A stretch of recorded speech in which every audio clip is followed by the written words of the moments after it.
everybody? Welcome to The Stack. I'm Alex. I'm Pete. And on The Stack, we talk about a bunch of books that have come out this very week, and we're going to kick it off with The United States of Captain America #1 from Marvel, written by Christopher Cantwell and Josh Trujillo, art by Dale Eaglesham and Jen Bazaldua, maybe? I don't know. Probably shouldn't have paused there. Doesn't matter. This book is, as you can tell from the #1, a new take on Captain America, but the concept here is that Sam Wilson and Steve Rogers discover they are far from the only Captain Americas in the United States. In fact, there are people who have taken up the mantle and taken up the identity all over the country, and they vow to travel along the country and find as many of them as they can, starting with a young kid who is a gay kid. He lives on the railroad tracks. Maybe he's homeless, I guess you could say. And we meet this character. He interacts with the two Caps, and then we get a backup story with him.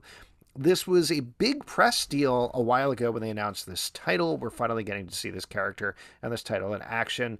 I thought this was great. This was a wonderful Captain American story in my mind. What did you think? Yeah, I mean, I think it's kind of like what Grover went through in Sesame Street when he realized, wait, there's a Times Square Grover and also on the Vegas Strip Grover. You know what I mean? There are Grovers all over the place because he's such a iconic character that other people are going to want to take up this mantle and kind of... No, it's not like that at all, but I think that it was... Wait, I'm sorry. Was that a thing that actually happened on Sesame Street? No, it wasn't. But I think you're thinking of Elmo then. Yes, Elmo. But yeah, Elmo is Times red Square. and Grover is blue. Right, but Times Square Elmo, right? Yeah. Yeah, but that wrong that really threw you. That wrong bit aside, I think it worked. I thought it was a cool take. I like the whole kind of railways thing. I thought this was interesting, especially Captain America. Doesn't shake things up too much, so I thought it was a cool change. This is not exactly the same thing, but it reminded me a little bit of We Are Robin, the title from DC a while ago, where there were a bunch of kids in Gotham who were inspired by Robin to take on the costume, which was also a very cool title. But here, it makes a lot of sense with Captain America. He's been around for decades at this point. Of course, he's going to inspire people in this way. And I didn't know what to think going into this book, but came out really enjoying the concept and excited to see how it goes going forward. And Dale Eaglesham is great. Love his art. Also really like the backup story a lot. I thought it was very sweet and very nice. So this is a must pick up in my mind. Let's move on and talk about Infinite Frontier Secret Files #1 from DC Comics, written by Brandon Thomas, Joshua Williamson, Stephanie Phillips, and Dan Waters. Art by Valentine de Landro, Inaki Miranda, Stephen Byrne, Phil Hester, and Christopher Mitten. This is, as you can probably figure out from the title, a bunch of short stories exploring the main characters in the Infinite Frontier miniseries that just kicked off last week. All narrated by Director Bones, the skeleton guy with the cyanide face. I was a little iffy here because I don't usually love these sort of collections, but I thought this was a very strong one. How about you, Pete? Yeah, I thought it was, at first I was like, what? But I think it's done well as far as like collections go. There's a lot of creativity and kind of well thought out ideas put in here. I thought it was definitely worth it for sure. I think this might have been Justin, but we were a little harsh on the Psycho Pirate a couple of episodes back. I thought the story here with Psycho Pirate was so good and so well done and drawn. There were some awesome artistic choices that played off of Tom King and Miss Gerard's run, I believe, on Mr. Miracle. What did you think of that one, Pete? Yeah, I agree. I think it's just like has that kind of classic feel to it a little bit. And I don't know, I was just really impressed with the way it kind of sucked you in and kind of got you into this kind of like pace and feel of it. I think it was definitely worth checking out. I agree. Moving on to Power Rangers Unlimited #1 from Boom Studios, written by Frank Gogol, art by Simone Ragazzoni. I will say the same thing that I say every time we talk about a Every Power time. Ranger. Every time is I always thought Power Rangers was very silly when I saw it on TV. I was super not into it. And I keep going in with the same feeling for every one of these Power Rangers comics we talk about where I'm like, this is going to be dumb. It's just like a TV show. I don't like it. And then I get completely sucked in by the book because they're so good. This one is about the Phantom Ranger telling the story of Rita Repulsa's origin. Yeah. And it's very intense and very emotional. The art is good. I couldn't believe it.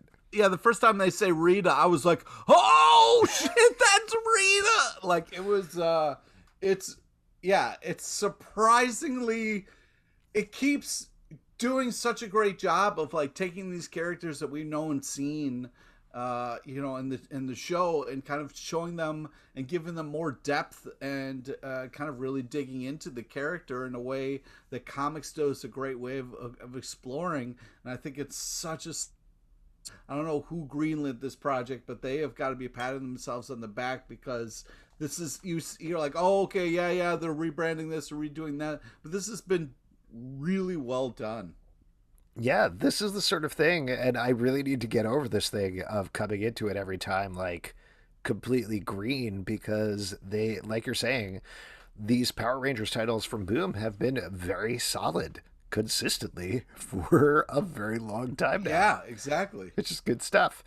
Let's talk about another one that is consistently good. Beta Ray Bill, number 4 from Marvel by Daniel Warren Johnson. Your boy, you love him, you know him. You were wearing a Brutal Falcon t-shirt right now. Yep. In this issue, Beta Ray Bill and his ship are under the influence of some sort of mind-controlling vine squid type creature as they continue to crash. It's a space squid. I don't know what's so hard to comprehend about that. Crash towards Muspelheim in a climactic confrontation with Surtur. This is great. It looks great. It reads great. I like it a lot. Pete? Okay, so first off, what's so fun about this is the moment where Beta Ray Bill kind of catches up to the reader and he sees how much the ship has been a part of his life. What I really love about this writer and artist is just the fact that, like, there's a lot of heart and a lot of emotion in his ideas, in what he's trying to portray. You look at it, you think, okay, Beta Ray Bill, this is going to be action, this is going to be fun or whatever. But he digs into the character and brings out their heart and kind of puts that in the forefront. And this is what I love about it. This is not just amazing action and over-the-top stuff. Yes, you're going to get that. But there's also a lot of character development, a lot of heart in there, and it can be really moving. And he does it so well in the comic panel forum, and it's impressive to see that. It's hard to get kind of moved in comics, and I think he does such a great job of it. Absolutely agree. Next up, let's talk about one of the wildest issues of the week. Crossover number 7 from Image Comics, written by Chip Zdarsky, not actually Donny Cates, art by Phil Hester. Now, this book has been teasing for a while that something weird has been going on with this world, with the comic book creators. Brian K. Vaughan died, Chip Zdarsky was missing, and here we get Chip Zdarsky writing about Chip Zdarsky, and it is a shockingly introspective look at Chip as a real person, as a comic book community, I guess, persona, and the way that he treats himself perfectly publicly versus the way that he treats himself privately. But it also weaves out some ongoing mysteries for the series, and there is a cliffhanger that made me cackle out loud at the end of it, with a reveal of some new characters that are showing up. Man, what they are going for in this book is insane. What's your take, Pete? Yeah, I mean, this book is meta on meta on meta here, and it is ridiculous. And even in the book, they talk about how, like, hacky writers go meta. So it was a very interesting choice, but done well. And the art is fantastic, and the reveal at the end is insane. When you talk about big events and taking big swings, this is a very interesting, cool choice. And each issue it does a good job of kind of like giving you a little bit more to kind of keep tuning in. I think they're doing a great job with this book.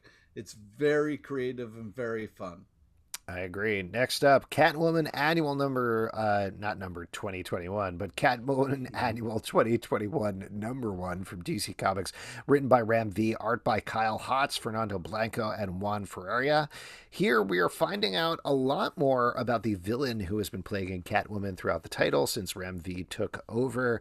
We find out he is connected to a huge character from the Batman mythos, specifically the Order of St. Dumas and Jean-Paul Valley. He is somebody else who was raised by Jean-Paul's father to be evil. It kind of railed against him.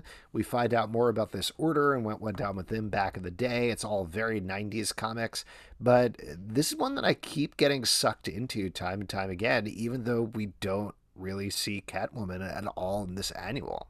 That's the only, I mean, that's the hard part, is you get a little glimpse of Catwoman being concerned for somebody, but other than that, this isn't a Catwoman book at all. So for an annual book, I appreciate them and the story that they're doing, but it's lacking Catwoman, which is a little tough. Well, you know, you're a cat owner. Cats go on vacation once a year. Once a year, they just disappear from your life completely, and then they come back the next week. That's how it works. So that's why it's Catwoman Annual. She's gone, but she'll be back. Yeah, exactly. Cats are weird like that. They are. Parasomnia #1 from Dark Horse Comics, written by Cullen Bunn, art by Andrea Mutti. This is another wild book that is set in dreams, I believe. It's basically following two characters. One is having a nightmare, one is having dreams of the other character, and it keeps flitting back and forth on all over the place. The real hero of this book to me was Andrea Mutti's art that I thought was absolutely gorgeous as it flits around these different dreamscapes. It's not immediately clear what is happening in this book until the end, but once you realize that it's dream logic, I think it crisped in for me a little bit. What about you, Pete? What'd you think? Yeah, I think this book is very kind of like tripped out and interesting because we kind of have these parallel things happening a little bit. The art's unbelievable. I love an artist who kind of feels watercolor stuff. So really impressive. But yeah, it's kind of like it starts off with this like homeless dude under a bridge trying to live his life a little bit. So like it's very interesting. And it kind of gives you just enough information to follow along. I think it does a great job of sucking you into this world and getting you excited for more. Next up, Black Cat Annual #1 from Marvel, written by Jed MacKay, art by Joey Vazquez. This is continuing the Infinite Destinies storyline as Infinity Stones are jumping all over the Marvel Universe. Weirdly, we don't get an Infinity Stone anywhere in this annual, really, but we do get teases for what's coming ahead. We know this is all leading into Black Cat's Infinity Score, where she tries to steal the Infinity Stones in some way. We also get a tease of some character that is spinning out of another book, Avengers, Heroes Reborn, just to jump around it, but you can kind of figure out who it is showing up in the end there with Nick Fury. Regardless of it not seemingly connecting with the main story, I still really liked it because Jed MacKay is good at writing Black Cat stories, which I thought was a lot of fun. What about you, Pete? Yeah, I mean, you know, it's too bad Justin's being a big-time director and shooting commercials right now because he was the one who said he really loved this. I mean, you know, Black Cat's cool.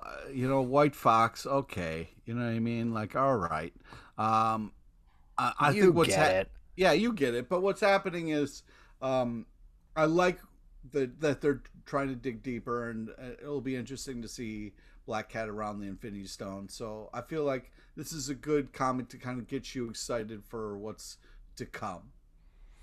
Next up, Made in Korea #2 from Image Comics, written by Jeremy Holt, art by George Shaw. Well, this is the book that I was most excited to check out in the stack this week because I was really into the speculative sci-fi from the first issue. This takes place in a world where folks have, I believe, fertility rates have gone to maybe 0, Children of Men style, or maybe probably very low, in fact. And instead, people are getting surrogate robots to fill in. this couple gets a surrogate robot. It's a discount one, but it turns out it is a engineer has snuck some code that he has created / stolen from his company into this robot. And in this issue, we get to see her interacting with society.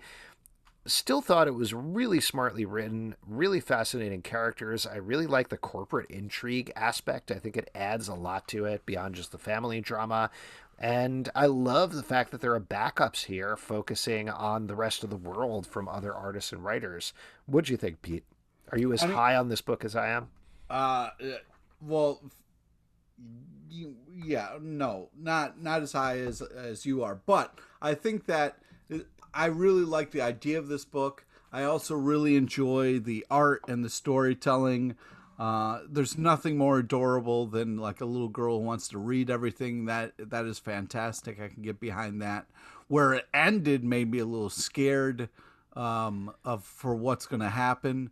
But I'm hoping the creepy kids don't win. You know what I mean? Well, but that's a good thing. It's good that you are scared for the characters. That means you're invested in them and you care about them, right? Yeah, even though it's a creepy robot girl, sure. Oh, she's not creepy. She's nice. All right. We don't know yet. I mean, we'll see. That's the whole point of the book. Daredevil number 31 from Marvel, written by Chip Zdarsky, art by Mike Hawthorne. Another Chip book. Zdarsky, guy. This guy's all over the place. Another book. He made himself Daredevil now. That's crazy.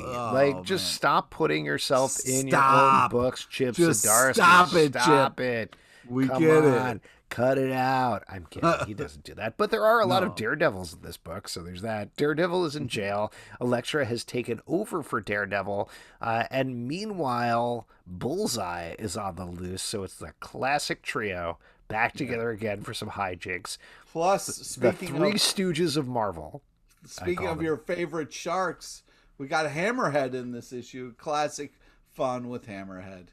Yeah, I do honestly like Hammerhead showing up as the world's dumbest gangster in books. It's a fun bit that's running throughout Marvel lately.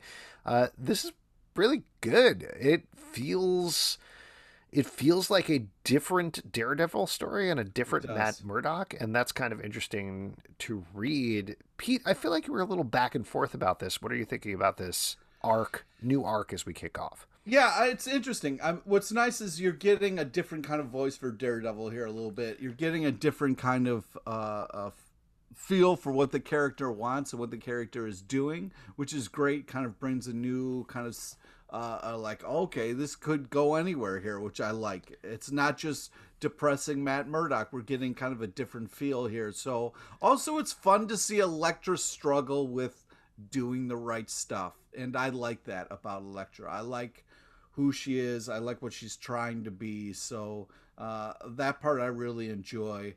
And Bullseye is just one of those, especially in the comics, is such a fun character. I will say, without getting into spoilers, I was very iffy about the place that we end up in Bullseye. That is reminiscent of something that he's done before in the comics, but felt very uncomfortable to me now. I'm curious to see how it plays out. I know, again, I'm bouncing around spoilers here. Sure are. We'll see how it pans out in the next issue before we make any judgments. Next up, Spectre Inspectors, number 5 from Boombox, written by Bowen McCurdy and Caitlin Musto. Art by Bowen McCurdy. This is the last issue of this title, at least for now, as our teen supernatural sleuths wrap up their mystery here. I loved how big this got. Big and kind of scary towards the end here, with enormous demons attacking them. For an all-ages book, this goes pretty hard. Yeah, it sure does. He kind of looks like a crazy anime villain at the end there, which is cool. I really digged where this book started and the swings that it took. I think that it was really creative, a lot of fun. I also love the discovery the characters kind of make along the way. I was really impressed with how different this story was from what I thought it was going to be, just by the looks of it. And I think they do such a great job of like giving a original kind of story with a bunch of tropes around it, and lead with a little heart, which is nice. And then it was sad to see it kind of end a little bit. I I was really I want more. It's a good team, and it's a interesting kind of crew. So I'm excited to hopefully get some more from them. Yeah, I think they will potentially go forward with more, obviously, if sales are good. But if you didn't check it out, this is a great one to check out in the trade when that inevitably comes out from Boom and catch up with it. Again, a very good all ages tale. And when I say it's scary, I think it's on the level of like Gremlins scary. You know, it's like 90s scary. Wait, Gremlins 2 or 1? Gremlins 2 is not scary. Gremlins 2 is silly. Well, that's what I'm saying. Is Gremlins 1. Okay. All right, that's the scary one. That's the one that I had to leave the movie theater for. Oh, wow. Yeah. Well, a bunch of kids had really built up the microwave scene, and they were like, this is the scariest thing you've ever seen in your entire life. So I had my mom take me out of the theater when I knew it was coming. Oh, wow. Your poor mom. I didn't see it until much later in life. I don't know how she did it with you. Yeah, Pete, you were never there for me as a kid. It was always my mom taking care of me. Pete was never there. I was like, where's Pete? And she's like, not now. Watch your Gremlins. The Department of Truth, number 10 from Image Comics, written by James Tynion IV, art by Martin Simmons. This is our main character hanging out with a cryptid hunter who is tracking Bigfoot. We get a lot of information about Bigfoot and the myth of Bigfoot here, thanks both to the conversations between the characters and also some very intense text pages. Pete, I know you're not usually want to read the text pages. Did you actually read these, or did you skim? You skimmed them. Yeah. You're damn right. All right. I'm not trying to call you out. I honestly am curious how people read this stuff. Well, hey, you know what? I'm going to give it to you straight. I'm not going to fucking sugarcoat it. So first off, tip of the cat, because they kind of acknowledge the fact that... tip of the cat because it's Bigfoot and he's an animal man? Sure. Or I misspoke. You know, I don't correct you when you fucking stumble. You do all the time. Well, I don't know. Anyways, I think they did a nod to the Bigfoot documentary on Hulu, which I don't recommend checking out. You will never get that time back. Anyways, this is a kind of a fun take a little bit on that. I really love these books. Too bad Justin's not here to talk about it. But this to me was so great. We got a bunch of answers in this issue. A lot of fun reveals. This continues to be such a strange and well-constructed book, such a fun mix of different kind of art forms in all the right ways. I'm having a great time, even though maybe, you skim sometimes, you know what I mean? Because you don't want to fucking read. I really like this issue as well. I thought it was well done. As usual, Martin Simmons' art is great. The mix of media throughout is really well done. It's funny. This was a lighter issue for me after the intensity of the past couple of issues and the conspiracy subjects that they've been dealing with. Just talking about Bigfoot felt like, this is fun. This is a lark. But I think there's an indication that it's going to get very dark by the next issue again. So don't worry. It's just a brief respite between horrible, horrible things happening to our main character. Speaking of which, next up, Buffy the Vampire Slayer Tea Time #1 from Boom Studios, written by Mirka Andolfo and art by Sia Ohm. Mirka Andolfo has been making a big name for herself as an artist lately. This is the first time I'm seeing her just as a writer, though maybe she did before, I don't know. But I really like this book a lot. This is set in the new Buffy the Vampire Slayer continuity, but I don't think it's important that you know any about it. It's just Xander and Willow and Buffy sitting around in the library, kind of doing a thought experiment about what if Giles turned out to be a vampire? What would that be like, and how would you stop him? And good stuff. I thought it was super fun and also very dark, which is why I did that teaser for before. But what did you think, Pete? How'd you take it? I know you've been a little mixed on the Buffy the Vampire Slayer stuff. Yeah, sure have. I thought this was a pretty great story. I thought it was a fun kind of collection of ideas, really fun ending. I would be pretty upset if I walked in on you and Justin and you guys were saying, like, coming up with plans of what if I was a vampire and different ways to kill me. I feel like we do that publicly on the podcast all the time. I don't know. But I do think art was great, and it was nice. What I would do, just not to interrupt you too much, but what I would do is I'd be like, hey, Pete, do you want a cheesesteak? and I'd hand you the cheesesteak and with one hand, and then the other hand has a steak, but it's like a cheese steak. And then I would push it. Stab me through the mouth? It's gross. Wit whiz I would use. So it's like nice and smooth. It's a nice push. What's nice about that is since you're not getting my heart, I would fucking snap your neck and then bite you in a second. Oh, man. In that order? Yeah. You'd snap my neck first so I die and then eat my dead blood? Yep, exactly. And then bring you back to life as my slave boy. Don't say that. This is a good title, even if you haven't been picking up the rest of the Buffy the Vampire Slayer stuff. And last but not least, that Texas Blood. I wanted to talk about one more book in the stack, if that's okay. You always do this. You go rogue. Yeah. That Texas Blood, number 7 from Image Comics, written by Chris Condon, art by Jacob Phillips. We love the first arc of this book that felt very close to Criminal, but set in Texas, of course. Here we're getting a new mystery as our main sheriff character reminisces about a satanic sacrifice, a series of deaths, something like that happened back in the 70s. Very curious to see where this goes. Very curious to see how it connects emotionally in the same way as the first arc. This is early going, but Jacob Phillips' art is still great, and I am happy to see this title back. What about you, Pete? Agreed. It's unbelievable art. I also really like the moment the main character has when he's just trying to kind of have a moment to himself, which is nice. And I feel like that is very kind of true to life. Sometimes if you are like really thinking about something, if you like take a break or walk away and allow yourself to kind of relax, like there new ideas can kind of pop in. And so I think that was like a cool moment that was kind of captured in this comic. Unbelievable art, fantastic storytelling. This has been really fun. And what's the surprise last book you want to talk about, Pete? I want to talk about Green Arrow 80th Anniversary 100-page spectacular. First off, I want to just say an amazing collection of covers in there.